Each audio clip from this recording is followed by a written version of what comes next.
wondered what drives a powerful leader to ruin their own kingdom? Today, we're redoing a psychological autopsy of one of history's most infamous rulers, the Pharaoh from the book of Exodus. We are going to explore the mind of a man whose pride and stubbornness led to the downfall of an empire. This isn't just a historical story. It's a deep dive into human psychology, exploring themes like ego, commitment, escalation, and the catastrophic consequences of refusing to admit you're wrong. Let's set the scene. Egypt, a global superpower of its time, thrives on the backs of enslaved Israelites. Moses and Aaron appear before Pharaoh, delivering a simple but world-shattering message from God. Let my people go.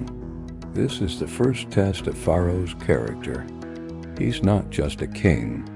He's considered a living god, the embodiment of cosmic order, or Mat. His authority is absolute.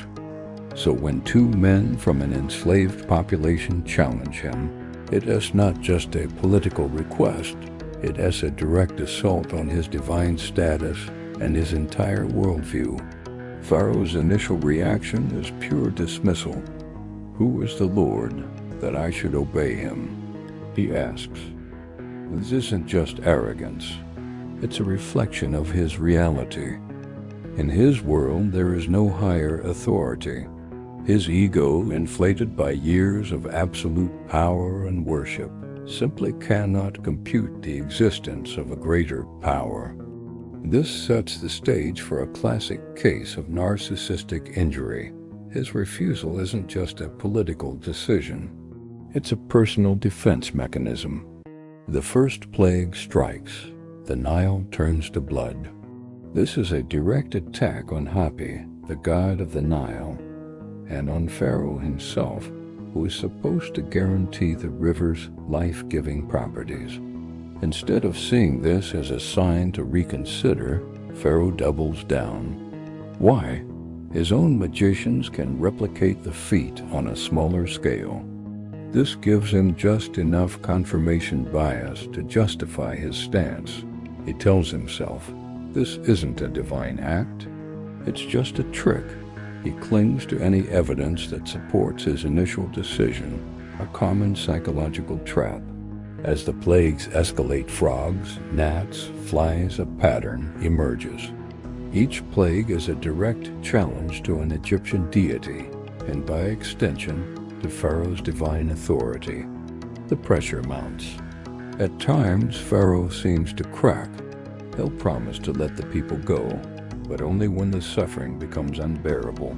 The moment the plague is lifted, he rescinds his promise. This is what psychologists call a cycle of abuse.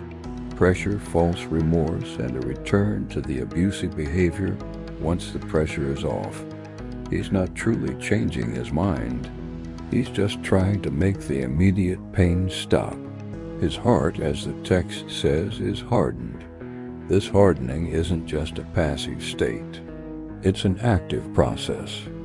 Part of it is external, attributed to God's influence, but a significant part is Pharaoh's own doing. He is actively hardening his own heart. Every time he refuses to yield, it becomes psychologically harder to do so the next time.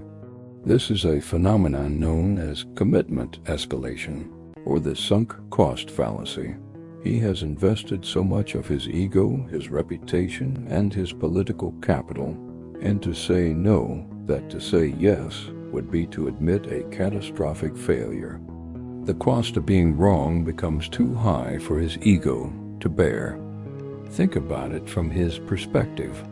If he admits Moses' God as the true God, his entire identity as a divine ruler collapses.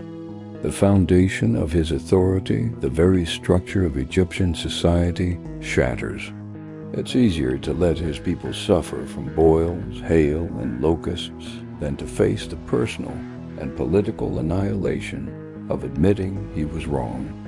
He is trapped in a psychological prison of his own making. The deeper he gets, the more impossible it becomes to find a way out.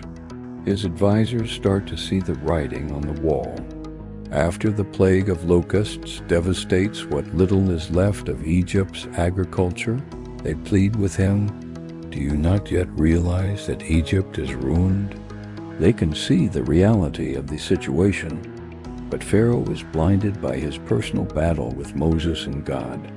His focus has shifted from protecting his nation to winning this contest of wills. The welfare of his people has become secondary to the preservation of his own ego.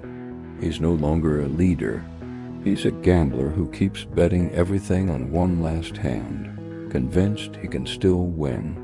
The plague of darkness is a profound symbolic blow. Ra, the sun god, is the most powerful deity in the Egyptian pantheon. Plunging the land into darkness is a demonstration of ultimate power, showing that even Ra is subservient to the God of the Israelites. For Pharaoh, this should have been the final, undeniable proof. Yet, even in the suffocating blackness, his pride holds him captive. He tries to negotiate one last time, offering to let the people go, but demanding they leave their livestock. It's a pathetic attempt to retain some semblance of control, to not give in completely. Then comes the final, devastating plague, the death of the firstborn. This is the ultimate personal and national tragedy. It strikes at the heart of every family, including Pharaoh's own. His son, his heir, dies. This is the blow that finally breaks him. In his grief and defeat, he finally screams, "Go." But is this true repentance? Or is it simply the reaction of a man who has lost everything and has nothing left to fight for? The evidence suggests the latter, because once the Israelites are gone, once the immediate grief subsides, his old mindset returns. The sunk cost fallacy kicks in again. He thinks about the loss of his slave labor force, the humiliation of his defeat. He can't let it end like this. And so, in one last desperate act of pride, he gathers his army and pursues the Israelites to the Red Sea. He would rather risk the complete destruction of his military, the last vestige of his power, than live with the humiliation of defeat. The final scene at the Red Sea is the tragic culmination of his psychological journey. As the waters crash down upon his chariots, it's not just the end of an army. It's the end of a man completely consumed by his own ego. He chose destruction over humility. He sacrificed his son, his people, and his empire on the altar of his own pride. The story of Pharaoh is a timeless and chilling case study in the psychology of power. It shows how a leader's personal flaws, narcissism, and inability to admit fault, and the escalation of commitment can lead to national catastrophe. It's a warning that the most dangerous prisons are not made of stone, but of the mind. Pharaoh had countless chances to change course, to show mercy, to choose a different path. But at every turn, his hardened heart and wounded pride led him, and his entire nation, further down the road to ruin. It's a powerful lesson for all of us.